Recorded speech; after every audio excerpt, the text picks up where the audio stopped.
خواجہ معین الدین چشتی اجمیری علیہ الرحمہ سرکار فرماتے ہیں کہ دنیا کی بہترین دھرتی پر میں سفر کرتے کرتے عثمان ہارونی سرکار کے دربار میں جا پہنچا۔ انہی کے ہاتھ پر میں نے بیعت کی اور انہی کا میں غلام بن گیا اور انہی کا میں مرید بن گیا۔ تو ان کا یہ مزاج مبارک تھا کہ جب ان کے پاس مریدین حلقہ احباب اکٹھے ہو جایا کرتے تھے تو ساروں کو لے کر کے مکہ کی سرزمین پر پہنچ جایا کرتے تھے،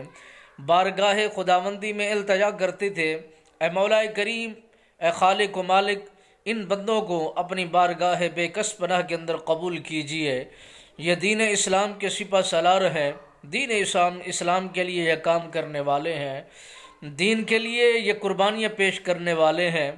اور خانہ کعبہ میں ان کے لیے دعائے کلمات دہرائے جاتے تھے اور ان کی بقا کی خاطر، ان کی کامیابی کی خاطر بارگاہ خداوندی میں التجا کی جاتی تھی۔ مگر آپ سرکار نے جب یہ دعائیں کرنے کے بعد مدینہ رسول میں جا پہنچے تو بارگاہ مصطفی کے اندر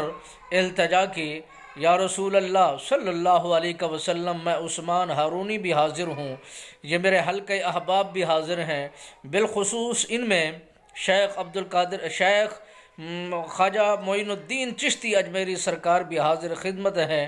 آپ اپنی بارگاہ میں آپ محبوب خدا ہیں، قبول کیجئے۔ تو اندر سے آواز یہی روز انور سے آتی ہے کہ ہم نے انہیں قبول کیا ہے اور ہم نے ان کا انتخاب کر دیا ہے ہندوستان کی سرزمین پر، انہوں نے دین کا پرچم بلند کرنا ہے، دین اسلام کی باتیں وہاں پھیلانی ہے، لوگوں کو کفر و شرک کی آگ سے نکال کر کے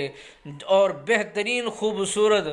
دین اسلام کے اندر داخل کرنا ہے۔ تو میرے نبی سرکار کے اس غلام و وفادار کو عطائے رسول کا لقب سے نوازا گیا ہے اور ہندوستان کی سرزمین پر انہوں نے دین اسلام کا کام کیا ہے، ان کا نام 14ویں کی چاند کی طرح آیا ہے۔